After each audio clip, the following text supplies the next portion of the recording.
저는 능평성당에 발령을 받았어요. 아무것도 없었어요. 정말로.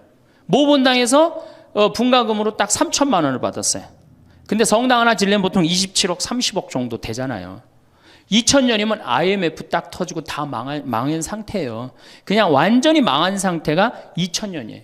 본당에 가보니까 성당이 어떻게 되어 있느냐면 지붕은 천막이야. 파란 천막으로 되어 있는 거야. 그 다음에 벽은 컨테이너예요. 컨테이너. 바닥을 보니까 맨 흙이야.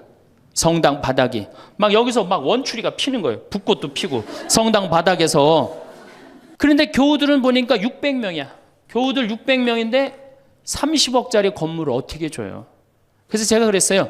요한복음 3장에 뭐라고 그랬냐면은 예수님이 46년 만에 지은 성전을 허물라고 그랬다. 며칠 만에 짓겠다고? 3일 만에 짓겠다고. 예수님이 원했던 게 건물이냐 사람이냐? 그땐 교우들이 사람이래요. 그러면 건물 짓는 건 중요한 게 아니다. 여러분들이 행복하면 그게 성전이다. 그리고 세계 어디에서도 성당 바닥에서 붓꽃도 피고 원추리도 피는 성당이 어딨냐. 이 최고 아름다운 성전이다. 난 성당 안 질 테니까 여러분들 그렇게 알아라. 근데 이 착한 교우들이 자꾸 신축금을 내는 거예요. 내지 말라고 그래. 안 짓는다는데 부담스럽게. 그래서 제가 두 번째 한번 또 공식적으로 얘기를 했어요. 난 성당 안 짓는다고 그랬다. 왜 자꾸 내냐. 여러분들이 내면 내는 여러분들은 정말로 신앙이 좋아갖고 내지만 못 내는 교우들 미안해서 못 나오니까 내지 말아라. 그때 이제 교우들이 헷갈리는 거예요. 저게 진짜 내라는 건지 내지 말라는 건지 저게. 에? 그래서 첫 해에 교우들이 신축금을 얼마를 했냐면 7천만 원 했어요. 저는 굉장히 많이 했다고 생각해요. 굉장히. 첫 해에 600명 교우들이. 대신 이게 고객 사목 목표가 고객 기절이었기 때문에 이제 교우들한테 부활 때 성탄 때 선물 많이 줬어요. 왜냐하면 내긴 내는데 나오는 게 없잖아. 옛날에는 뭐 밀가루도 주고 그랬대는데 그 한 3, 40년 사이에 천주교에서 아무것도 안 나가요. 버릇 나빠진다고 교우들. 네. 그 대신 저는 제가 비누 공장 하니까 비누도 선물하고 내 동창이 우리밀 그거 운동하는 신부가 있으니까 그거 한 박스씩 다 하고 한 해는 성탄 때 너무 기분이 좋은 거예요. 그래서 오리농 쌀을 4kg짜리 한 가마를 집집이 다 선물을 했어요. 예수님 태어났으니까 태어난 날 밥 줘 먹으라고. 교우들이 막 성당은 막 지붕은 천막이고 막 여기 막 원추리도 피고 그러는데 맨날 선물 나오지. 성탄 때 밥 해 먹으라고 쌀을 선물로 주니까 교우들이 너무너무 막 전화를 하고 난리가 났어요. 신부님 너무너무 고맙다고. 그래서 제가 그렇게 고마웠냐 그랬더니 너무 고마웠대. 그럼 그 고마운 마음을 구유예물에 한번 표현해 봐라. 제가 이제 그랬어요. 그랬더니 교우들이 구유예물을 했는데 그때는 교우가 1000명이었는데 구유예물이 1700만 원이 나왔어요. 한 집에 7만 원씩 한 거예요. 기적이죠. 깜짝 놀랐어요. 저도 놀래고 교우들도 놀래고. 그래서 그 돈을 어떻게 했느냐? 아프리카에 다 보내버렸어요. 왜? 가난한 예수님 건데 성당 짓는데 안 짓는데 성당 짓는 기금을 한다는 게 그렇잖아요. 아프리카에 다 보내버렸어요. 교우들이 행복한 거예요. 어쨌든 성당은 없어도.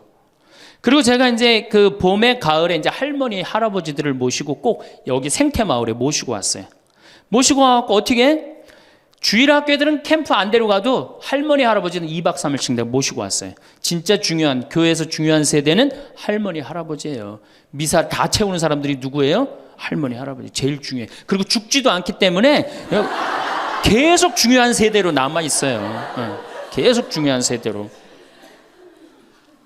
그래서 이제 할머니 할아버지들을 모시고 와서 5월달 지금부터 이제 취나물 납니다. 고사리 납니다. 그럼 내가 뜯어갖고 같이 밤에 여기 모닥불 펴놓고 며칠 전에도 만수 일동 노인대학에 와서 모닥불 펴놓고 근사하게 놀고 갔어요. 모닥불 펴놓고 고기 구워 먹고 거기서 같이 춤추고 노래하니 할머니 할아버지들이 70, 80 평생 그래본 적 있어요 없어요? 한 번도 없는 너무너무 행복한 거예요. 여기 또 래프팅도 제가 시켜드려요. 할머니들 래프팅. 그래 이제 82살 먹은 스텔라 할머니가 허리가 이렇게 구부러졌는데 자기는 안 내려간다는 거예요. 왜? 신부님 난 늙고 허리도 아프고 그래서 힘도 없고 그래서 난 못한다고. 할머니 배만 타면 배가 떠내려가는 거지 할머니 노짓는 것도 아니니까 그냥 가자. 그래갖고 이제 할머니 손을 잡고 저 래프팅장에 내려갔어요. 근데 이제 할머니 할아버지 한 100분 정도 계셨는데 이게 머리 하얀 할아버지 머리 하얀 할머니들을 노란 하이바 씌워놓고 노란 조끼 입혀놓으니까 늙었는지 젊었는지 구분도 안 돼. 얼마나 이쁜지 몰라요. 그러고 딱 배를 타고 내려가 보니 얼마나 좋아요. 배가 두둥실 떠내려가는 것처럼 마음도 어때요? 나이 먹었다고 여러분들 감정이요, 늙었다고 감정이 없는 게 아니에요. 늙으면 늙을수록 더 감정이 더 정말로 애틋합니다. 그 할머니들 보니까 막 소양강 처녀 부르고 뭐 두만강 부르고 할아버지 배에 물 껴지고 난리도 아니야. 이제 2시간이 지났어요. 래프팅이 끝나고 할머니가 패들이라고 그래. 패들을 이렇게 쥐고 이렇게 허리가 구부러졌으니까 이렇게 올라왔어요. 할머니 어땠어요? 그랬더니 이 할머니 하시는 말씀이 죽어도 좋아. 그래. 죽어도 좋아. 이 고객은 기절을 한 거예요. 이 할머니가 애들을 8을 낳는데 본당에 돌아가갖고 그랬대요. 니네들 다 모여봐라. 다 불렀대요. 죽전, 분당, 여기 사는 교우들 다, 아들, 딸들을 다 불렀대요. 니네들 내가 80평생 살 동안 나하고 2박 3일 놀러가고 모닥불 피고 나하고 내 손잡고 춤춰준 적 있냐? 없지. 니네들 내가 늙었다고 나 래프팅 시켜준 적 있냐? 없지. 근데 우리 신부님이 지금은 40대지만 그때는 30대였거든. 30대 중반. 우리 신부님이 그걸 다 해줬다. 나는 우리 신부님 너무너무 행복하다, 신부님 때문에. 근데 이 신부님이 성당을 줘야 되는데 돈이 없다.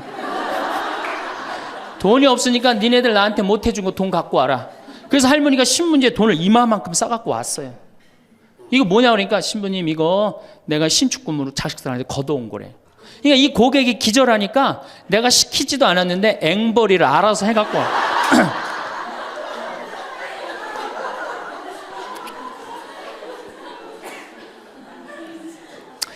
그래서 이제 교우들이 하도 성당을 짓자 난 안 짓는다 그러는데 짓자 그래서 3년 9월에 시작해갖고 4년 부활절에 성당을 다 줬어요. 9개월 만에 성당을 뚝딱 줬어요. 그리고 이제 봉헌식을 하는데 교우들이 그러는 거예요. 신부님 우리가 언제 이렇게 성당을 줬느냐고. 나도 모른다. 이렇게 기절한 상태에서 자기 주머니에 돈이 나오는지도 모르고 막 낸 거야. 깨보니까 성당이 젖은 거예요. 사실은 교우들이 행복하면 성당 짓는 거 어려운 일 아니에요. 우리 정신부님도 모현 성당 참 멋있고 깨끗하게 또 지셨는데 어떻게 또 동백으로 또 가갖고 참 불쌍한 신부예요. 사실은 하나만 지면 됐지. 여러분들 조금 기절한 상태에서 좀 도와주세요. 조금 기절한 상태에서. 이렇게 성당에 나오면 행복해야 되는데 우리 천주교는 행복하지 않아요. 성당에 나가면요 우리 컨셉은 우울이야. 우울. 개신교는 컨셉이 뭐예요? 기쁨이에요. 기쁨, 감사, 찬양, 영광, 경배, 알렐루야. 그렇죠? 아멘. 이렇단 말이야 개신교는. 근데 우리 천주교는 이게 서비스의 정신이 없기 때문에 우울로 돌아갈 수밖에 없어요. 그러니까 우리는 주로 뭐냐면은 봄판공, 가을판공, 십자가의 길, 참회의 절, 양심성찰 이런 거란 말이야. 그냥 늘 우울해. 나는 우리 교우들 참 불쌍해요. 왜 불쌍하냐면은 일주일 내내 그냥 시어머니 때문에 속이 부글부글 끓었어. 남편 때문에 부글부글 끓었어. 일주일 내내 며느리 때문에 속이 부글부글 끓었어. 그래갖고 성당에 가서 이걸 좀 풀어야 되는데 성당 가면 어떻게 기를 죽이냐면 미사 시작 우리가 첫 전례가 뭐냐면 이 참회의 절이에요. 그래갖고 뭐라고 시키냐면 내 탓이오, 내 탓이오, 내 큰 탓이라고 그러니 이게 풀로 왔는데 이게 풀로 오는 게 다 다시 내 탓으로 다 내가 지고 다시 집에 가는 거야. 이게 미치는 거죠. 제가 한번 어느 성당에 환경 강의를 간 적이 있어요.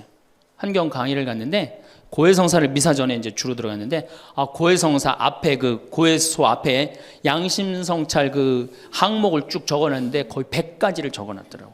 뭐 주일미사 빠진 거, 뭐 교무금 떼어먹은 거, 뭐 술집에 간 거 막 100가지 써놨어요. 보니까 내가 이렇게 들어가면서 야 저거 보고 있는 사람들 정말 우울하겠구나 그런 생각이 들었어요. 아니나 달라 한 형제가 딱 들어오더니 숨을 팍 쉬더니 신부님 내가 3년 만에 성당에 왔는데 저거 앞에 보니까 안 걸리는 게 없다. 그중에 특별히 6번, 27번, 65번이 걸린다는 거예요. 이놈 100가지 중에 그걸 내가 어떻게 알아? 6번이 무슨 죄인지. 그래서 내가 보석으로 2번, 6번, 8번 하라고 그랬어요.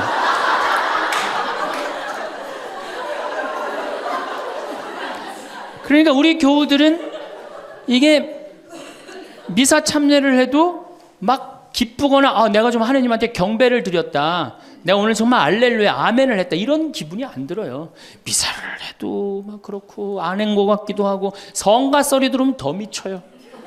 내가 이 성가 이렇게 피정지도 나가서 부르다가 몇 번 죽을 뻔한 적도 있어요. 주여 임하소서 부르다가 죽을 뻔한 적 많아요. 어떻게 불러? 주여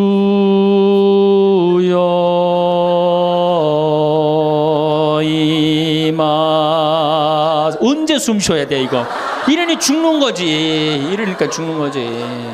여러분들 개신교 이거 4분의 3박자로 불러요. 개신교. 주여 임하소서 내 마음에 암흑에 헤매는 한 마리 양을 태양과 같으신 사랑에. 얼마나 좋아. 근데 우리는 이거를 어떻게 부르냐면 청승을 떨면서 불러. 청승. 태양과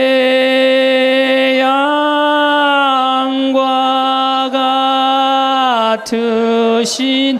태양이 무슨 놈의 태양이? 그런 태양이 있어요. 성가하고 나면 힘들어. 막 기쁜 게 아니라. 그렇지 않아요? 난 대림절에 제일 부르기 싫은 노래가 구세주 빨리 오사예요. 그 노래 미칩니다. 그게 빨리 오라는 거예요? 오지 말라는 거지.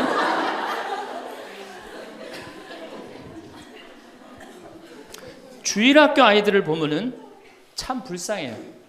왜 불쌍하냐면 주일학교 아이들이 여름신학교를 해요. 그럼 얼마나 신나, 여름신학교를 하면은. 그래갖고 막 성당에서 티도 주고 간식도 주고 율동도 배우고. 뭐 6학년 애들은 별로 안 좋을지 모르지만 유치부 1, 2, 3학년 애들은 너무너무 신나잖아요. 그러니까 방학을 해가자마자 주일학교 한다고 성당을 막 쫓아갔어. 성당에 월요일날 이제 주일학교 여름신학교 하는 첫날 첫 프로그램이 뭐냐면은 참회절이에요. 참회절. 애들을 다 유치부부터 6학년까지 다 안 치고 갑자기 불을 끕니다. 성당불을 다 꺼요. 그리고 초 2개만 딱 켜놓고 주일학교 선생님이 양심성찰을 하자고 그래요. 양심성찰을 갖고 이제 주일학교 선생님이 읽기 시작합니다. 뭐라고 읽어? 유치부부터 6학년까지 앉혀놓고 나는 엄마 몰래 헌금 1,000원 중에 500원을 떼어먹었어. 이러면요 유치부 애들이 눈꼬리가 막 올라가요. 저걸 어떻게 알았지? 내가 헌금 떼어먹은 걸? 난 엄마 몰래 오락실을 갔습니다. 이게 괴로운 거예요. 애들도 괴로운 거예요. 애들도 우울 컨셉으로 이제 성장하기 시작하는 거죠. 이렇게 6년 동안 하면요 애들이 무슨 생각할 것 같아요? 6년 동안 하면은 여러분들이 잘 하셔야 돼요. 6년 동안 맨날 참회절하고 돈 떼어먹고 오락실 가고 성당 안 나가고 부모에게 불호 효도한 놈이 6학년 딱 졸업할 때 무슨 생각을 하냐면, 그래 나 같은 죄인은 이제 더 이상 성당 나갈 수가 없어. 나는 주일학교 졸업하는 동시에 성당 안 나올 거야. 죄인들은 다 떨어져 나가요. 그러니까 주일학교가 1,000명이면 중고등학교는 몇 명으로 줄어들어? 100명으로 줄어들어요. 900명의 죄인은 다 떠난 거예요. 나머지 100명은 이제 성당에 그래도 나오는데, 얘네들은 어떤 애들이냐? 정말 착한 애들이든지 정말 어리삐리한 놈이지 둘 중에 한 놈만 성당에 나오는 거예요. 개신교는 주일학교가 1,000명이면 중고등학교도 1,000명, 중고등학교가 1,000명이면 청년도 1,000명이에요. 왜? 이들은 기쁘기 때문에. 그게 현대 영성에 맞는 거예요. 이들은 행복하기 때문에. 교회 나가면 행복하잖아. 찬양도 하고 영광도 드리고. 근데 이놈 먹고 성당만 나가면 눈 감켜놓고 뭐 돈 떼어먹었느니 뭐 이러니 애들이 성당 나가고 싶어요. 점점 줄어드는 거예요. 정말로 우리 애가 아이들한테, 이 주일학교 아이들이 끝까지 신앙생활을 잘 시키고 싶으면 기쁨의 신앙을 가르쳐야 돼요. 영광의 신앙, 감사의 신앙. 우리가 이게 우울의 극치를 보면은 성지순례 때 이제 우울의 극치야. 성지순례. 이거는 진짜 이제 고쳐야 되는 병 중에 병이에요. 성지순례 언제 갑니까? 5월에 가죠? 9월에 가죠? 여러분들 본당 신부님 정말로 훌륭한 본당 신부님 만나갖고 5월 오늘 2일이죠? 참 이 좋은 때 얼마나 경치가 좋아요. 여기 좋죠? 이렇게 좋은데 딱 들어와서 장미 만발하고 철쭉 쫙 펴있고 하늘은 파랗고 구름도 높고 얼마나 좋아. 가을에 코스모스 만발하고. 근데 이제 솔매로 성지순례를 간단 말이야. 근데 막 버스를 타려고 그랬는데 내 마음에 맞는 자매가 내 같은 버스를 탔어. 그럼 막 손잡고 팔짝팔짝 뛰어. 그 다음에 허리에는 돈주머니도 차고 간식도 했단 말이야. 근데 레지오 단장이 가만히 보니까 우리 컨셉은 우울인데 저거 너무 들떴다. 그래갖고 이제 버스에 딱 올라타면은 묵주를 딱 꺼내라고 그래.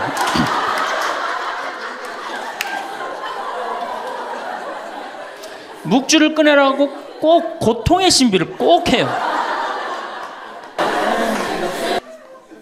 그리고 난 다음에 뭐 예수님 뭐 피땀 흘리심을 묵상합시다. 뭐 가시관 쓰심을 묵상합시다. 뭐 두들겨 맞으심을 묵상합시다. 십자가에 올라가심을 묵상합시다. 내려오심을 묵상합시다. 이걸 오단하고 나면요.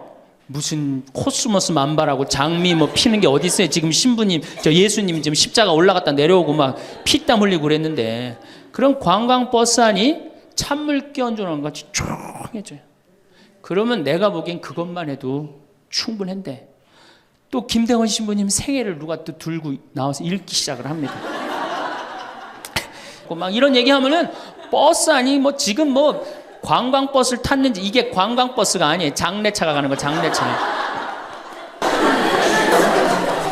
그래갖고 신부님이 1836년에 여러분들 신부님 1836년에 떠나서요. 마카오에 1837년 6월에 도착하세요.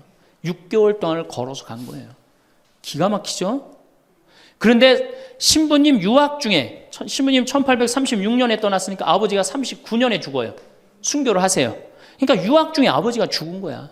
얼마나 이게 그 어린 그 신학생한테 마음이 아프겠어요. 정말 기가 막히죠. 그럼에도 불구하고 조선교회를 위해서 견디죠.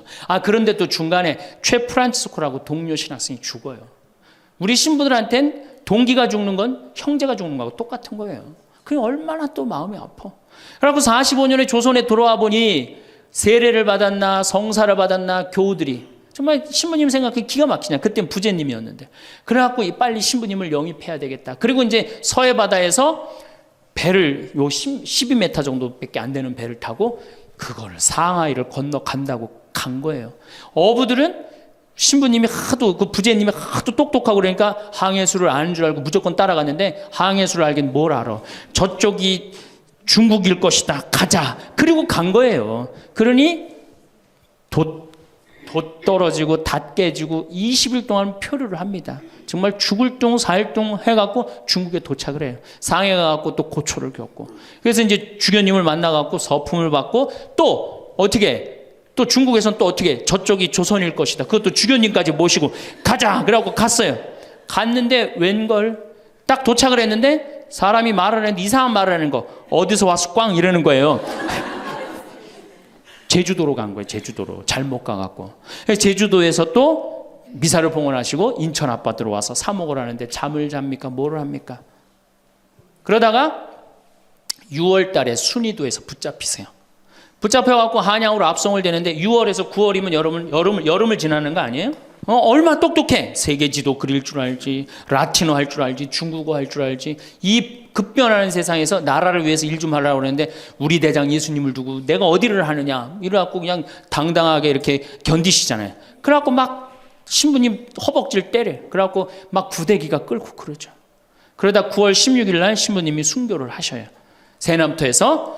근데 돌아가실 때 또 어떻게 돌아가시느냐? 이쪽으로 되면 잘 자르겠느냐, 저쪽으로 되면 잘 자르. 얼마나 용감하세요. 이렇게 훌륭한 성인 신부님을 모시고 사는데 여러분들 뭐 하는 거냐? 주일 미사도 잘 안 나오고 선교도 안 하고. 그럼 또 그냥 팍 기가 죽어갖고 고개를 또 우울 컨셉으로 고개를 숙이는 거야. 자, 장하다 순교자 합시다. 장하다 순교자 주 이러면 진짜 장례차가 가는 거예요.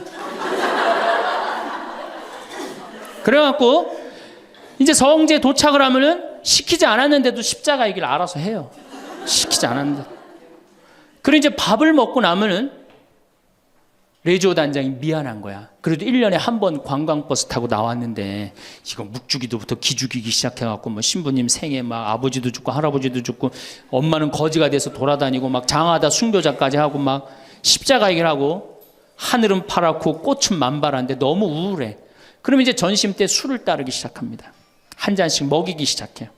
한 잔씩 먹이고 돌아올 때 보면요, 가관이 아니에요. 분명히 갈 때는 장하다로 갔는데 올 땐 차차차로 오는 거예요. 제가 보좌 신부 때, 그때는 92, 3년도니까 대단했었어요. 지금은 많이 사고 때문에 못 일어나게 했죠. 그때는요, 관광버스 그 사이에 나와갖고 춤 엄청나게 췄어요. 내가 거긴 굉장히 큰 성당인데 7개 꾸리아였어. 여성 꾸리아가 4개나 있었어요. 성주순례를 가고 싶은데 젊은 보좌 신부랑 가고 싶은 거예요. 나한테 한 달을 졸르는 거, 가자고. 난 가기 싫다. 왜 가기 싫으냐 그랬더니, 거기 가면은 갈 땐 거룩한데 올 때는 너무 정신 없어서 난 가기 싫다. 그래도 우리 단장들이 막아줄 테니까 신부님 갑시다. 그래서 제가 그럼 갑시다 하고 갔는데 갈 땐 역시 거룩하게 가더라고요. 근데 그 성당은 여러분들처럼 굉장히 젊은 성당이야. 젊은 아줌마들이 많았어요. 내리자마자 술을 소주에 박스로 그냥 먹는 거예요. 근데 딱 버스에 올라타자마자 복도에 나와서 춤추기 시작.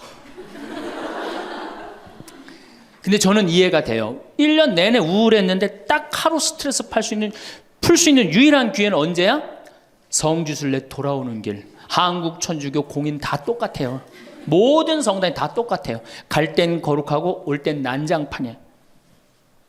막 춤을 추다가 자기네들끼리 춤추니까 재미없잖아. 보좌 신부하고 같이 추고 싶은데 맨 앞에 보좌 신부는 앉아있는데 이 단장님들이 막았는데 제가 어쩔 수 없이 끌려나갔어요.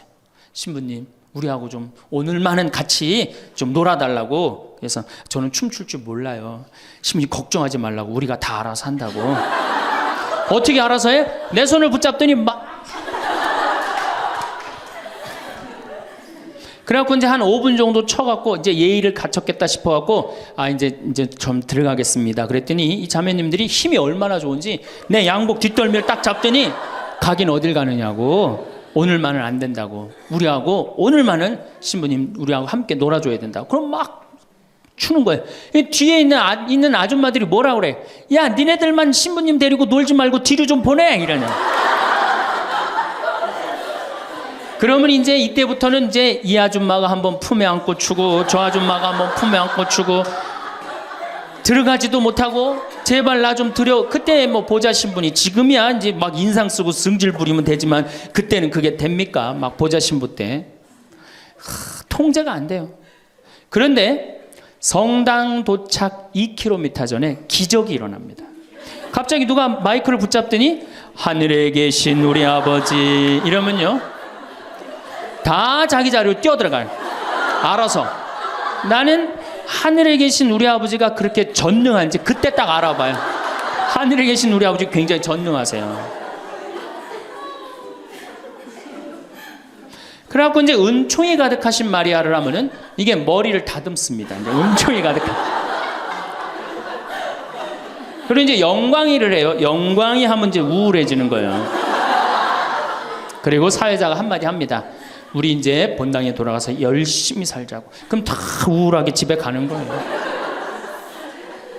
왜 신앙생활하면서 왜 우울해야 되느냐? 왜 내가 하느님을 믿으면서 정말로 자랑스럽고 당당하고 행복하지 않느냐? 문제가 많습니다. 예수님은 굉장히 축제를 좋아하셨어요. 예수님은. 여러분들 예수님 태어날 때 어떻게 태어나셨어요? 태어날 때부터 범상치 않게 태어났죠? 어떻게 태어났어요? 쇼를 하면서 태어났잖아요. 우주 쇼를 하면서. 그리고 예수님은 항상 뭐라고 그러셨느냐면 하늘나라를 잔치에 비유하기를 좋아하셨어요. 잔치 참 좋아하셨어요. 잔치. 좋아하셨잖아요, 잔치. 그리고 당신은 항상 어디에 비유하기를 좋아하셨어요? 신랑에 비유하기를 좋아하셨어요. 이거 기쁨이에요, 우울이에요? 기쁨이죠? 그리고 예수님 부활하고 난 다음에 제자들 막 물고기 다 잡았을 때 어떻게 해줬어? 물고기 바베큐로 준비를 해줘갖고 와서 먹어라. 먹는 거 굉장히 중요하게 여기신 분이에요. 예수님. 먹는 거. 예수님 뭐 바리사이나 사두가이가 예수님 보고 욕할 때 뭐라 그래? 저 사람 맨날 먹고 마신다. 맨날 먹고 마신다. 예수님은 먹고 마시는 거 무지 좋아해요. 그래서 첫 기적을 뭘로 하셔요? 가나의 혼인잔치로 하는데 뭘로 만들어? 술을 많게 하는 기적을 하잖아요. 그러니까 술로 당신의 구원 사업을 시작하신 분이에요. 예수님은 술로 시작해서 술로 끝내십니다. 어떻게? 최후의 만찬 때 술 3잔 마시고 성찬전례 제정하신 거예요. 얼마나 우리의 인간의 삶을 축복하셨어요. 그런데 2000년 동안, 그리고 예수님 뭐라 그랬어요? 행복. 구약 시대는요 전부 하지 말아요. 뭐 하지 마라, 뭐 달린 짐승 먹지 말아라, 뭐 하지 말아라, 뭐 하지 말아라, 주일 안식일 날 뭐 하지 말아라, 맨 하지 말아잖아. 근데 신약 시대 와갖고 예수님이 입을 열어 하신 첫 마디가 뭐냐면은 첫 설교, 첫 강론. 이게 굉장히 중요합니다. 첫 강론이 마태복음 5장부터 8장까지에 있는 산상설교예요. 그 산상설교의 첫 강론이 뭐냐면 진복 8단이에요. 예수님이 입을 열어갖고 하신 거는 하지 마라가 아니라 해라야, 해라. 어떻게 해라? 행복하여라 마음이 가난한 사람들, 행복하여라 마음이 온유한 사람들, 행복하여라 마음이 깨끗한 사람들, 행복하여라 슬퍼하는 사람들. 그러니까 예수님이 우리한테 원했던 건 뭐야? 행복하기를 원한 거예요. 행복하기를. 5장 8절에 뭐라고 그러시냐면 너희는 기뻐하고 즐거워하라. 하늘에 받을 상이 크다. 우리 보러 기뻐하고 즐거워하라고 그랬는데 2000년이 지나서 와서 보니까 기뻐하고 즐거워하는 건 온데간데 없고 우울만 남아있어. 이거 문제가 있는 거죠. 그리고 7장에 뭐라고 그러셔요? 너희들 걱정하지 말아라. 내일 걱정은 누구한테 맡겨라? 내일한테 맡기고 오늘 한 일로 오늘 충분하다. 이렇게 예수님이 우리한테 행복한 걸 가르쳐 줬는데 우린 행복은 온데간데 없고 우울한 것만 남아갖고. 그러니까 우울하니까 우리 천주교 교우들은요 하늘을 향하지 않습니다. 어딜 향해요? 땅바닥을 향해. 땅바닥을 향하다 보니까 못 받은 것만 생각나는 거야. 그러니까 우리가 받은 게 999가지인데 하느님한테 그거 감사. 여러분들 이 아름다운 자연 공짜로 보는 거 감사해 안 감사해? 공기 공짜로 마시는 거 감사해 안 감사해? 하느님이 빈님 공짜로 내려주시는 거 감사해 안 감사해? 북한에서 안 태어나고 남한에서 태어난 거 감사해 안 감사해? 감사하죠? 감사할 게 얼마나 많아. 이 하늘을 봐야지 감사한데 우린 우울하니까 땅바닥만 보는 거야. 그러니까 못 받은 것만 생각나는 거예요. 못 받은 거 더 달라고 하느님 부담스럽게 묵주기도 9일기도 54일기도 해가면서 계속 달라고 그러고. 그냥 우울한 컨셉은 이렇게 영성이 따라갈 수밖에 없어요. 이제 여러분들 감사하십시오. 데살로니가 전서 5장 16절에 뭐라 그래? 항상 감사하시오. 항상 기도하시오. 항상 기뻐하시오. 이것이 우리 주 예수 그리스도를 통하여 드러내신 하느님 아버지의 뜻입니다. 그랬어요. 여러분들 정말로 내가 하느님을 믿는다, 내가 천주교 신앙생활을 한다, 그러면은 그거는 굉장히 당당한 거고 감사한 거고 영광스러운 거예요. 근데 우리 자꾸 젖어들어요. 오그라들어. 내가 신학생 때 한번 밥을 먹으면서 일반 음식점에서 성호를 긋고 밥을 먹었어요. 성부와 성자와 성령의 이름으로 아멘하고 밥을 이렇게 기도를 하고 먹었는데 반대편에 앉아있는 형제가 내가 보긴 성당 다니는 형제 같아 보니까. 근데 저 젊은 놈이 성호를 긋고 밥을 먹으니까 굉장히 미안했나 봐요. 그래서 이렇게 보는데 내 눈에 딱 띄었어요. 허벅지에 십자가를 이렇게 긋고 먹더라고요. 우리 신앙이 자꾸 이렇게 오그라드는 거예요. 우리가 하느님께 받은 은혜가 너무 많으면은 하느님께 영광 드리고 그 받은 은혜에 대해서 다른 사람한테 자랑하는데 우리는 그런 영성이 없어요. 못 받은 것만 생각나고. 그러니까 이 감사기도, 찬양기도, 영광기도 드리는 것보다는 간구기도가 훨씬 많아요. 우리가 간구기도를 하다 보면 자꾸 하느님을 의심하게 됩니다. 여러분들 신앙은요 감사드리고 찬양드리다 보면 하느님과 거의 하나가 되는데요, 자꾸 간구기도를 바치면 자꾸 하느님과 갭이 생겨요. 점점 멀어지는 거예요. 그러니까 여러분들이 청원기도를 많이 하면 할수록 어때요? 하느님과 멀어지는 거예요. 예수님이 뭐라 그랬어요? 너희들 굳이 이 말 저 말 하지 말아라. 하느님 아버지가 다 알아서 해줄 거다. 그 좋은 말씀을 우리가 다 듣고도 우리는 신앙의 본질을 자꾸 어긋나고 있는 거예요. 그래서 여러분들 이제 우울을 내다 버리십시오. 자, 이 현대교회의 물론 모든 우리 교회의 화두는 뭐냐? 선교예요. 선교. 그렇죠? 네. 하늘나라를 선포하고 선교하는 거예요. 그런데 교황님 때 막 10% 막 선교가 됐는데 지금은 2%로 떨어지더니 이제는 거의 1%대로 선교가 떨어졌어요. 선교가 안 돼요. 성당에 안 나와요 요즘. 누가 성당에 나와요? 더욱이 이 1%대로 떨어진 상태에서 천주교 교우가 500만이라고 그러는데 미사 참여는 125만 밖에 참여를 안 해요. 그러니까 4분의 1이 성당에 안 나오는 거예요. 여러분들, 우리 집안 식구가 4식구야. 4식구인데 주일날 같이 밥을 먹기로 했는데 한 명만 맨날 와서 밥을 먹어. 그 집 망한 집이에요, 안 망한 집이에요? 망한 집에 우리 천주교가 지금 신부들이 숫자가 없어갖고 교우들 많이 오는 게 그래도 잘 된다고 생각하지만 통계적으로 보면 망한 거예요. 그러면 왜 우리 이 교우들이 아니면은 사람들이 성당을 찾지 않느냐? 이거는 2만 달러가 넘어선 시대에는 이게 서비스를 원합니다. 대접받기를 원해. 2만 달러가. 이게 우리가 뭐 1,000달러, 2,000달러 때는 성당에서 신부님 막 혼내고 소리 질러도 어떻게 해요? 다 참고 살았어요. 왜?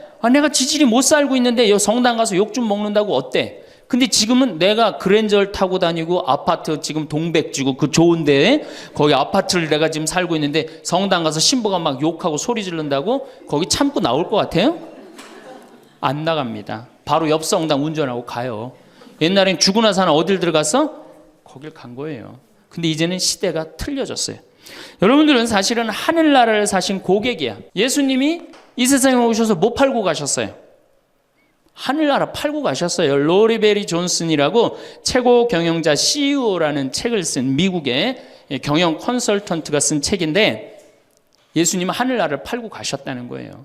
저도 맞는 것 같아요. 여러분들은 하늘나라를 사신 고객이야, 고객. 근데 고객 경영의 가장 기본은 뭐야? 그렇지. 여러분들 만족하세요? 성당 나와서? 성당 본당 신부님 모시고 왔다고 또 괜히 또 이상한 소리 하지 마시고 솔직히 말씀하세요. 사실 성당 나와서 만족하는 교우들 거의 없어요. 내가 뭐 지금 한 수백 성당 강의를 다녀봤는데 만족하지 않아요. 구조 자체가 만족을 못하게 돼 있어요. 본당 신부님의 문제가 아니라. 이제 고객 경영의 다음은 고객 감동이야. 성당 나와서 감동 받아요? 더 못 받지. 감동 무슨 감동이야. 이제는 고객 기절의 시대야.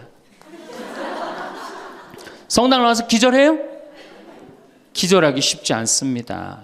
그런데 여러분들 모 핸드폰 회사에서 10년 전에 처음에 핸드폰을 내놓을 때 선전 하나가 저는 생각이 나요. 어떤 여성이 핸드폰을 이렇게 목에 걸고 막 자기 이 핸드폰에서 36화음이 막 나오는 거야. 너무너무 좋아. 그래갖고 앞에 전보산대를 못 봐요. 전보산대 못 받고 전보산대에 부닥쳐서 기절을 합니다. 그 컨셉이 뭐냐 하면은 우리 핸드폰 쓰면 기절시켜 주겠다. 그거거든. 그래갖고 단일 품목으로 1위에 올라섰어요.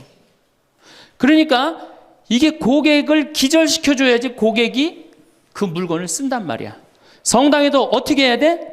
기절해야지 성당에 많이 나오는 거예요. 근데 우리 수원교구, 내가 수원교구 신부지만은 수원교구 사실 만족, 감동, 기절할 일이 없어요. 서울에서 막 인구가 막 밀려갖고 툭하면 본당 분가야. 그래갖고 내가 성당을 정말로 열심히 줬어. 상하성당을 열심히 줬어. 아니 사실 신갈성당부터 시작해줘. 신갈성당을 열심히 줬어. 그래갖고 열심히 져갖고 이제 근데 열심히 신앙생활을 해야 되겠다. 그런데 갑자기 어느 날 본당 신부가 본당 분가. 근데 재수없이 신갈성당에 속해서 산 게 아니라 내가 살고 있는 데가 상하구역이야. 그럼 어떻게 돼요? 또 내야 돼. 그래갖고 또 한 5년 열심히 줬어. 근데 열심히 줬는데 내가 또 이사를 갔는데 돈 모았고 이사를 갔는데 그 와중에 동백으로 갔는데 거기서 또 성당을 또 짓는다고 신축금을 내라 그래. 고객 기절이 아니라 고객 짜증이에요. 여러분들 돈 있는 교우들은 그나마 열심한 교우들은 냅니다. 근데 돈 없는 교우들은 한 번 못 내고 두 번 못 내면 다음에 어때요? 나중에 나오지 뭐. 나중에 돈 생기면 그다음에 내가 나오지. 그리고 떠나요. 그게 10%예요. 한 번 질 때마다 떠나는 인원이 10%예요. 그러니까 개신교는 한 번 지면은 어때요? 또 신축금 냅니까? 안 냅니까? 안 내요. 죽을 때까지 내가 여기 다니면 되는 거예요. 근데 우리 천주교는 내가 그냥 이사 가는 데마다 그냥 성당 짓는데 골라서 가는 교우들도 있어. 그러니까 한 교우가 5성당 짓는 교우들도 많아요. 그래서 저한테 그러는 교우들 많아요. 신부님, 제가 앉은 자리에서 5개 졌습니다. 참 이게 참 어려운 일이죠. 5개 성당 지금 평생 신축금만 냈다는 거예요. 정말 우리 교우들을 우리 이 성당에서 정말로 고객 대접을 하느냐? 우선 용어부터가 기분 나빠요. 용어가 신자야, 신자. 믿을 신의 놈자자를 써요. 믿는 놈들이다, 이거 믿는 놈들이다. 천주교 공식 기도문이 뭐냐면 신자들이 바치는 빵과 포도주를 받아달라고 그래요. 신자들이. 그러니까 믿는 놈들이 바치는 빵과 포도주를 받아달라. 그래도 여러분들 좋다고 열심히 미사 참여하는 거 보면 신기해, 천주교 교우들. 개신교는 성도예요, 성도. 여러분들 거룩한 물이야. 벌써 믿는 놈들 여러분하고 성도 여러분하고 기분이 어때요? 성도가 훨씬 기분 좋을 거 아니에요. 그렇죠? 불교는 불자야. 부처님의 아들 자자를 씁니다. 부처님의 아드님들. 그러니까 불자님 이게 가능합니다. 그렇죠? 성도님, 거룩한 무리 여러분님 가능하죠? 신자님 가능해요? 믿는 놈들한테 무슨 놈자를, 님자를 붙여요. 그러니까 이 불자님들은 감동을 받는 거예요. 절에 가면 스님이 얼마나 잘해줘요. 정말로 감동을 받죠. 그러니까 이 불자들은 시주를 하면은 100만 원에서 1000만 원 정도 합니다. 한 번 하면. 정말 이렇게 해요. 시주 한 번 하면. 보통 뭐 영산제 49제 같은 거 지낼 때요. 1000만 원, 2000만 원 다 해요. 성도님들은 10,000원에서 한 10만 원 정도 합니다. 헌금을 하면. 믿는 놈들은 1,000원만 하면 되는 거예요. 그러니까 우리 교우들 헌금 안 낸다고 욕하고 혼낼 거 하나도 없다. 교우들을 헌금을 많이 내게 하려면 어떻게 하면 된다? 기절시켜주면 된다. 기절. 고객 감동을 시켜주면 된다는 얘기예요. 그 예수님의 그 경영 기법의 기본은 서비스예요. 사실은 서비스. 이게 굉장히 중요합니다. 예수님은 이 세상에 오셔서 유행어가 있으셨어요. 입만 열면 하시는 말씀이 사랑해라가 아니었어요. 입만 열면 하신 말씀이 뭐냐면은 섬겨라야, 섬겨라. 너희 사이에 높은 사람이 되고자 하는 사람은 남을 섬기는 사람이 되어야 하고 으뜸이 되고자 하는 사람은 종이 되어야 한다. 사실은 사람의 아들도 섬김을 받으러 온 것이 아니라 섬기러 왔고 많은 사람을 위하여 목숨을 바쳐 몸값을 치르러 온 것이다. 마태복음 20장에 나오는 얘기예요. 사람의 아들도 뭐하러 왔어? 서비스하러 왔다는 얘기예요. 섬기러 왔다는 얘기예요. 23장에 보면 너희 중에 으뜸 가는 사람은 너희를 섬기는 사람이 되어야 한다. 누구든지 자기를 높이는 사람은 낮아지고 자기를 낮추는 사람은 높아진다. 마르코 복음에도 예수님이 너희 중에 으뜸이 되고자 하는 사람은 섬기는 사람이 되어야 한다. 그러니까 예수님은 이 세상에 오셔서 봉사 받으러 오신 게 아니라 뭐하러 오셨어요? 봉사하러 오신 거예요. 섬기러 오셨어요. 예수님은 분명히 섬기러 왔는데 지금 현대교회를 보면은 거꾸로 돼 있어요. 교우들이 수녀님과 신부님을 섬기고 신부들이 주교님을 섬기고 위에선 통치하고 이게 경쟁력이 있을 것 같아요? 경쟁력 없습니다. 경쟁력, 시대가 어떤 시대인데 지금 거꾸로 가고 있어요. 대통령도 지금 국민들을 섬기느니 많이 했는데 우리 가톨릭처럼 이렇게 철저하게 이 아래로 그냥 내리꽂는 데는 없어요. 그러니까 경쟁력이 있을 수가 없어요. 예수님은 아무리 당신이 이렇게 말을 해도 못 알아들을 것 같으니까 마지막 날에 어떻게 해요? 스스로 겉옷을 걷어붙이고 제자들의 발을 닦아줍니다. 이스라엘에서 제자들을 그 사막에서 먼지 있는데 발을 닦아준다는 건 종이 할 수 있는 최고의 그 아래의 섬김의 모습을 보여준 거예요. 내가 너희들의 발을 닦았듯이 너희도 어떻게 해라? 서로 섬겨라. 그러니까 이 섬기는 거는 21세기의 문제가 아니고 우리 교회의 본질이에요, 본질. 그러면은 여기 구역장님들이시죠? 반장님들이시죠? 오늘 오신 분들, 여러분들이 사실은 본당에서 누굴 섬겨야 돼? 교우들을, 신부님을 뭐하러 섬겨? 교우를 섬기라니까. 내 구역 식구, 반 식구를 얼마나 섬기느냐에 따라서 그 교회 공동체가 잘 되느냐, 잘 되지 않느냐가 결정되는 거예요. 제가 이렇게 환경센터, 수원에 우리 환경센터 있죠? 거기 직원 하나가 내가 자기 그 월급을 주는 신부인데도 하루는 와갖고 나한테 얼굴이 하얘져갖고 나는 세상에 이렇게 훌륭한 신부님을 처음 봤대. 무슨 얘기냐? 자기가 이 어느 서둔동 성당에 다니는데 그때 내 동창 신부가 있었어요. 한 10년 전 얘기예요. 동창 신부가 있었는데 자기 부인이 결혼을 하자마자 자궁에 문제가 있었고 병원에 입원을 한 거예요. 근데 이 형제는 세례를 받았지만 자매는 세례를 받지 않았어요. 그런데 그 구역에서 가만히 이렇게 가정방문을 이렇게 구역장님들이 사정을 제일 잘하는 사람이 누구예요? 구역 사정을 제일 잘하는 사람.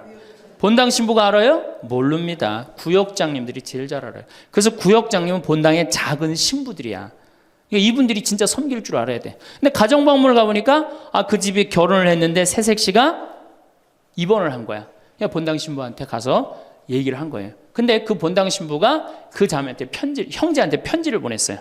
형제님, 결혼하자마자 자매님이 이렇게 아파갖고 얼마나 걱정이 많으냐. 내가 우리 구역장님 통해서 병원에, 빈센트 병원에 입원해 있었으니까 병원에 방문을 시켜주고 집안도 좀 이렇게 좀 돌볼 수 있도록 하겠다. 그러니까 너무 걱정하지 말아라. 우리 교회 공동체가 자매님 건강 회복을 위해서 기도하겠다. 이 편지를 우리 직원 베드로라는 이 직원한테 보낸 거예요. 아니 안 그래도 마누라도 아프고 막 결혼을 막 했는데 마음이 막 울적한데 그것도 본당 신부님이 편지를 보내갖고 위로를 해주니 이 고객이 감동 받겠어 안 받겠어요? 감동 받을 수밖에 없어. 그래갖고 자기는 내 앞에서도 나는 우리 그 최 신부님을 제일 존경한다는 거예요. 이렇게 훌륭한 신부님이 어디 있냐는 거야. 이렇게 감동받고 아니나 달러 구역에서 병원에 가갖고 그 자매한테 기도도 해주고 또 집안 청소도 해주고. 그러니까 이 자매가 태어나자마자 뭐 했어요? 바로 입교했어요. 뭐 했어요? 바로 세례 받았어요. 이 자매가 세례를 받으니까 자기 친정 식구들 어떻게 돼? 당연히 따라서 세례를 받았어요. 우리가 길거리 뛰두르고 나가갖고 이른 양 찾기, 헌 양 찾기, 새 양 찾기 할 일이 아니에요. 진짜 선교 잘하려면 어떻게 하면 돼요? 감동시켜주면 돼요. 기절시켜주면은 알아서 옵니다. 근데 기절시켜줄 생각은 안 하고 어디서 뛰두르고 그냥 헌 양 찾고 새 양 찾고 그거 교우들 피곤해 안 피곤해? 솔직히 피곤해죠? 이게 전국으로 나가는 거니까 확실하게 얘기하세요. 우리 천주교 교우들 부부싸움하고 어디 갈 데 있어요? 없죠? 여러분들 부부싸움 하면은 우리 정현석 신부님이 저기 재워줘요? 정영철 신부님 재워주세요? 사제관에 가면 재워줘요? 잤다가는 신부님도 쫓겨나고 여러분들도 쫓겨나요. 천주교는 어디 가서 잘 데가 없어요. 잘 데가. 그러니까 성당은 많이 저놀지 모르지만 교우들이 가서 쉴 데는 없단 말이에요. 영적으로 지친 교우들이. 근데 개신교는 여러분들 지금 버스 타고 여기 이 동백에서 여기까지 지금 오셨는데 여러분들은 못 느꼈지만 저는 그 길을 잘 알아요. 개신교 기도원이 10개가 넘게 여러분들 지나왔어요. 10개는 넘게. 그러니까 막 속상하고 싸우고 그러면 보따리 싸두고 어디 가요? 기도원 가면은 거기서 아버지 막 소리 지르고 막 이러면은 3일 정도 하면은 속 풀리잖아요. 그럼 또 돌아갈 수 있는 거 아니에요. 그거 얼마나 좋아요. 불교는 뭐가 있어요? 절에 가면 암자에서 다 재워줍니다. 제가 88년에 희방사라는 데를 갔었어요. 소백산을 갔는데 희방사에 갔는데 수녀님들하고 같이 갔었어요. 수녀님들하고 같이 여관을 갈 수가 있나? 그래서 희방사에 절에 들어가갖고 스님한테 그랬어요. 나는 신학생이고 우리 수녀님들인데 내일 새벽에 산에 올라가야 되는데 딱히 잘 데가 없다. 재워줬으면 좋겠다. 근데 스님이요 지금도 기억이 남아요. 두말 않고 방 2개를 수녀님 방, 내 방 이렇게 딱 내주시는 거예요. 주무시고 가시라고. 근데 우리 천주교 어디 가서 좀 재워달라고 그러면 재워줄 데 있어요? 교구청 가면 재워줍니까? 하루 저 어디 가서 잘 데가 없는데 여기 좀 재워주면 안 되겠습니까? 재워줘요? 우리는 우리도 모르게 벽을 하늘같이 쌓고 살고 있어요. 천주교에 들어오기가 제일 어려운 거예요. 돌다 맨 마지막에 오는 데가 어디야? 천주교야. 우리가 그만큼 높은 벽을 쌓아놓고 무슨 고객 만족 예수님이 섬기라고 그러는데 섬기긴 뭘 섬겨요. 우리는 언제부터인가 행복을 멀리 두는 습관을 갖게 되었습니다. 시험에 합격하면 행복할 거야. 좋은 직장에 들어가면 행복할 거야. 결혼하면 행복할 거야. 아이가 대학에 가면 행복할 거야. 이렇게 우리는 평생을 행복을 미래의 어느 지점에 걸어두고 살아왔습니다. 마치 행복이라는 것이 무언가를 반드시 이루어야만 손에 쥘 수 있는 보상인 것처럼 말입니다. 지금은 조금 힘들어도 참아야 한다는 말을 얼마나 자주 들어왔는지 모릅니다. 그리고 우리는 그 말을 당연하게 받아들였습니다. 참는 것이 미덕이고 오늘의 즐거움을 뒤로 미루는 것이 성숙한 어른의 태도라고 배워왔으니까요. 그렇게 우리는 수십 년을 달려왔습니다. 그런데 문득 멈춰 서서 돌아보면 이상한 생각이 듭니다. 나는 언제 행복했던 걸까 하는 의문이 생깁니다. 그토록 기다리고 참았던 그 순간들이 정말로 나를 행복하게 만들어 주었는지 돌아보게 됩니다. 우리가 평생 따라야 한다고 배운 수많은 규칙들이 있습니다. 성실해야 하고, 근면해야 하고, 책임감 있게 살아야 한다는 가르침들입니다. 이런 것들을 우리는 마치 숙제처럼 의무처럼 여겨왔습니다. 해야만 하는 것, 지켜야만 하는 것, 그렇지 않으면 안 되는 것으로 받아들였던 겁니다. 그런데 여기서 잠깐 생각을 바꿔보면 달라집니다. 이 모든 지혜들이 사실은 우리를 억누르기 위한 것이 아니라 오늘 더 평온하고 만족스러운 하루를 보내는 방법을 알려주는 안내서였다는 것을 깨닫게 됩니다. 행복은 무언가를 이룬 대가로 받는 상이 아닙니다. 행복은 우리가 매일 누려야 할 당연한 권리입니다. 숨을 쉬고 밥을 먹고 잠을 자는 것처럼 행복도 우리 삶의 기본적인 요소여야 합니다. 그런데 우리는 너무 오랫동안 행복을 사치처럼 여겨왔습니다. 무언가를 다 이루고 난 뒤에야 누릴 수 있는 특별한 것으로 치부해버렸던 겁니다. 하지만 그것은 잘못된 생각이었습니다. 행복은 결승선에 도착했을 때 받는 메달이 아니라 달리는 과정 자체에서 느낄 수 있는 감정입니다. 그렇다면 오늘의 행복은 어디에서 시작될까요? 그것은 거창한 곳에 있지 않습니다. 아침에 눈을 뜨고 창문을 열었을 때 들어오는 햇살을 느끼는 순간에 있습니다. 산책을 나가 바람이 뺨을 스치는 감촉을 느낄 때 있습니다. 좋아하는 음악을 듣거나 맛있는 식사를 천천히 음미할 때 있습니다. 오랜만에 연락한 친구와 웃으며 이야기를 나누는 그 순간에 있습니다. 화분에 물을 주며 새싹이 돋아난 것을 발견하는 작은 기쁨 속에 있습니다. 창밖을 내다보며 계절의 변화를 느낄 때 그 안에 있습니다. 이런 것들이 너무 소소해서 행복이라고 부르기 민망하다고 생각할 수 있습니다. 하지만 생각해보면 알 수 있습니다. 우리가 그토록 기다렸던 큰 목표들을 이루었을 때의 기쁨은 얼마나 오래 갔습니까? 며칠, 몇 주, 그리고 나면 또다시 다음 목표를 향해 달려가야 했습니다. 반면 이런 작은 순간들의 행복은 매일 반복될 수 있습니다.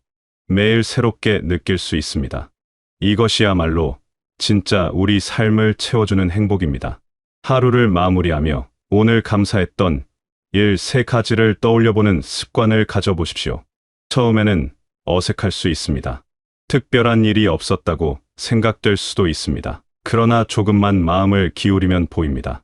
맛있게 먹은 식사, 따뜻하게 나눈 인사, 편안했던 낮잠, 이런 것들이 모두 감사할 만한 일입니다. 이렇게 하루하루 작은 것에 감사하는 마음을 갖다 보면 삶을 바라보는 시선이 달라집니다. 부정적인 것보다 긍정적인 것에 더 눈이 가게 되고 불만보다 감사가 먼저 떠오르게 됩니다. 옆집에 사는 분께 따뜻한 말 한마디를 건네는 것도 오늘의 행복을 만드는 방법입니다. 안녕하세요. 날씨 좋네요. 건강하세요. 이런 짧은 말 한마디가 나의 하루를, 그리고 상대방의 하루를 조금 더 따뜻하게 만들어줍니다. 행복은 혼자만 느끼는 것이 아닙니다. 나누면 나눌수록 더 커지는 것이 행복입니다. 내가 건넨 미소 하나가 돌고 돌아 다시 내게로 돌아올 때 그 기쁨은 배가 됩니다. 거창한 미래의 목표만 쫓다 보면 정작 중요한 것을 놓치게 됩니다. 바로 지금 이 순간의 나 자신입니다. 내가 무엇을 좋아하는지, 무엇을 할 때 편안한지, 어떤 순간에 미소가 지어지는지 알지 못한 채 그저 달려가기만 하는 삶은 결국 나를 잃어버리는 삶입니다. 목적지만 바라보며 달리다 보면 길 위에서 만나는 아름다운 풍경들을 모두 놓치게 됩니다. 오늘의 감정에 솔직해지고 오늘의 즐거움을 소중히 여길 때 비로소 우리는 진짜 나를 발견하게 됩니다. 내가 정말 원하는 것이 무엇인지, 어떻게 살아가고 싶은지가 보이기 시작합니다. 이것이 바로 나다운 삶을 만들어가는 과정입니다. 남들이 정해놓은 기준이나 사회가 요구하는 모습이 아니라 내가 진심으로 원하는 나의 모습을 찾아가는 여정입니다. 그 여정은 멀리 있지 않습니다. 바로 오늘 이 순간부터 시작됩니다. 미래를 준비하는 것이 나쁘다는 이야기가 아닙니다. 계획을 세우고 목표를 향해 나아가는 것도 물론 중요합니다. 다만 그 과정에서 오늘을 희생하지 말자는 것입니다. 미래를 위해 오늘을 담보로 잡히지 말자는 겁니다. 미래의 행복을 위해 오늘의 행복을 포기하는 것은 어쩌면 평생 행복을 미루는 것일 수 있습니다. 내일을 위해 오늘을 견디는 삶이 아니라 오늘도 의미 있고 내일도 기대되는 삶을 살아야 합니다. 생각해보면 우리 삶은 결국 오늘의 연속입니다. 어제도 오늘이었고 내일도 오늘이 될 것입니다. 그렇다면 이 오늘을 소중히 여기고 이 오늘을 행복하게 만드는 것이야말로 가장 현명한 선택입니다. 행복한 오늘들이 모여서 행복한 일주일이 되고 행복한 한 달이 되고 행복한 1년이 됩니다. 그렇게 쌓인 시간들이 결국 행복한 날을 만들고 행복한 인생을 완성합니다. 우리는 너무 먼 곳만 바라보며 살아왔습니다. 저 멀리 수평선 너머에 행복이 있을 거라고 믿으며 쉬지 않고 달려왔습니다. 그런데 이제는 잠시 멈춰 서서 발밑을 보아도 좋습니다. 우리가 그토록 찾아 헤매던 행복이 사실은 바로 여기 우리 곁에 있었다는 것을 깨닫게 될 것입니다. 발밑에 피어있는 작은 들꽃처럼 행복은 늘 우리 가까이에 있었습니다. 오늘 아침 맞이한 하루가 선물입니다. 이 하루를 어떻게 보낼 것인가는 전적으로 우리의 선택입니다. 불평하며 보낼 수도 있고 감사하며 보낼 수도 있습니다. 힘들다고 한숨 쉬며 보낼 수도 있고 작은 기쁨을 찾으며 보낼 수도 있습니다. 어떤 선택을 하느냐에 따라 같은 하루도 전혀 다른 하루가 됩니다. 똑같은 스문의 시간이지만 그 안을 무엇으로 채우느냐에 따라 천국도 되고 지옥도 됩니다. 행복은 어디 멀리 숨어 있는 보물이 아닙니다. 행복은 우리가 만들어가는 것입니다. 오늘 이 순간 내가 무엇을 선택하고 무엇에 집중하느냐에 따라 행복은 얼마든지 만들어질 수 있습니다. 거창한 성취나 특별한 사건이 없어도 우리는 충분히 행복할 수 있습니다. 아니, 오히려 평범한 일상 속에서 찾는 행복이 더 진실되고 오래갑니다. 일상의 평범함 속에 진짜 삶의 의미가 담겨 있습니다. 지금까지 행복을 너무 멀리 두고 살아온 분들이 많습니다. 언젠가는 행복해질 거라고 믿으며 오늘의 기쁨을 뒤로 미루며 지내왔습니다. 하지만 이제는 괜찮습니다. 지금부터라도 오늘의 행복을 선택하면 됩니다. 너무 늦은 것은 없습니다. 오늘이 바로 여러분이 행복해질 수 있는 가장 좋은 날입니다. 어제는 지나갔고 내일은 아직 오지 않았습니다. 우리에게 주어진 것은 오직 오늘뿐입니다. 작은 것부터 시작해 보십시오. 오늘 하루 무엇 하나라도 마음을 기울여 온전히 느껴보십시오. 밥을 먹을 때는 그 맛을 천천히 느껴보고 걸을 때는 발바닥에 닿는 땅의 감촉을 느껴보십시오. 하늘을 올려다보고 구름의 모양을 구경해보고 꽃이 피어 있으면 그 향기를 맡아보십시오. 이런 작은 순간들에 집중할 때 비로소 삶이 얼마나 풍요로운지 알게 됩니다. 평범한 순간들이 사실은 기적 같은 순간들이었다는 것을 깨닫게 됩니다. 여러분의 행복은 먼 미래에 있지 않습니다. 바로 지금 여기에 있습니다. 오늘 아침 맞이한 이 순간에 있습니다. 여러분이 숨 쉬는 이 공간에 있습니다. 더 이상 행복을 미루지 마십시오. 더 이상 행복을 조건부로 만들지 마십시오. 무언가를 이루어야만, 무언가를 갖춰야만 행복할 수 있다는 생각에서 벗어나십시오. 여러분은 지금 이 순간에도 행복할 자격이 충분합니다. 아무것도 증명하지 않아도 됩니다. 아무것도 이루지 않아도 됩니다. 그저 여러분이 존재한다는 것만으로도 행복을 누릴 권리가 있습니다. 이것을 기억하십시오. 그리고 오늘부터 스스로에게 행복할 권리를 선물하십시오. 자신에게 가장 먼저 친절해지십시오. 삶은 예상보다 빨리 흘러갑니다. 내일을 기다리다가 정작 중요한 오늘을 놓치지 마십시오. 여러분의 모든 오늘이 소중합니다. 그 하루하루가 모여 여러분의 삶이 됩니다. 그러니 오늘을 행복하게 만드십시오. 작은 것에서 기쁨을 찾으십시오. 평범한 순간에 감사하십시오. 그렇게 하루하루를 소중히 여기며 살다 보면 어느새 여러분은 행복한 사람이 되어 있을 것입니다. 거창한 목표를 이루어서가 아니라 매일매일을 충실하게 살았기에 행복한 사람이 된 것입니다. 이것이 진정한 행복입니다. 이것이 지속 가능한 행복입니다. 잠깐의 성취가 주는 짧은 희열이 아니라 일상 속에서 느끼는 깊고 따뜻한 만족감이 진짜 행복입니다. 여러분의 오늘이 빛나기를 바랍니다. 여러분의 지금, 이 순간이 기쁨으로 가득하기를 바랍니다. 그리고 무엇보다 여러분 스스로가 자신에게 따뜻하고 관대한 사람이 되시길 바랍니다. 행복은 멀리 있지 않습니다. 바로 지금 여러분 곁에 있습니다. 그것을 발견하고 누리는 것은 여러분의 선택입니다. 오늘부터 행복을 선택하시고 매일매일 그 행복을 쌓아가시길 바라겠습니다.